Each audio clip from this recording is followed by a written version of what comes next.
Well, today in Cedar Rapids, counting of provisional ballots for the Cedar Rapids mayoral race has been underway since this afternoon. And KWWL reporter Michelle White has been waiting at the Lynn County building for that final vote count to come in. And she joins us live right now with the details. Michelle.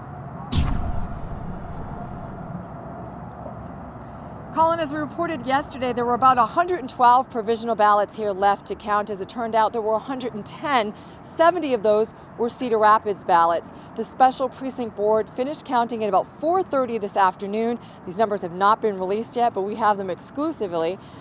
Of those ballots, Amar Andrews has gained 27 votes. Incumbent Mayor Brad Hart has gained 11 votes. And Tiffany O'Donnell has gained 32 votes. Now the gap between Hart and Andrews has widened to 40 from 24. The final tally from election night and tonight brings 7,359 for Andrews, 7,319 for Mayor Brad Hart, and Tiffany O'Donnell now has 11,023 votes. Now, most of the military votes have also been counted.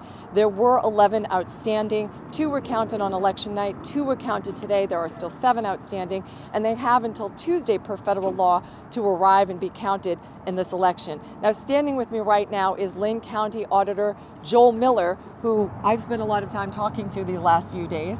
A few questions I have for you is, how is this election different than previous elections? Well, we had about 28% turnout, and we had 2 countywide issues on there, which really caused the turnout to go higher than normal.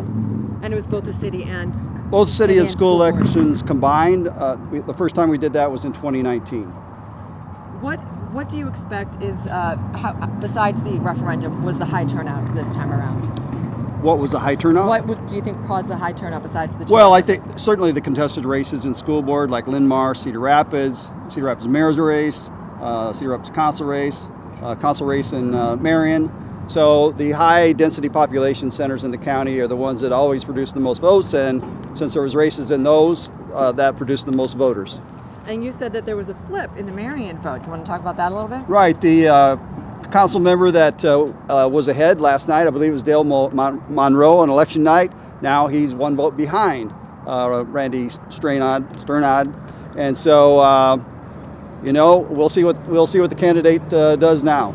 So from here, it goes to the Board of Supervisors, which is the canvassing board that will certify the election results. And earlier we talked about how Supervisor Stacey Walker, who was an advisor to the Andrews campaign, did recuse himself today. Is that correct? That's correct. And that was because there was a perceived conflict of interest? It was because of the perception of a conflict of interest, and we will have 2 members of the board certify the results next Tuesday at 9 a.m.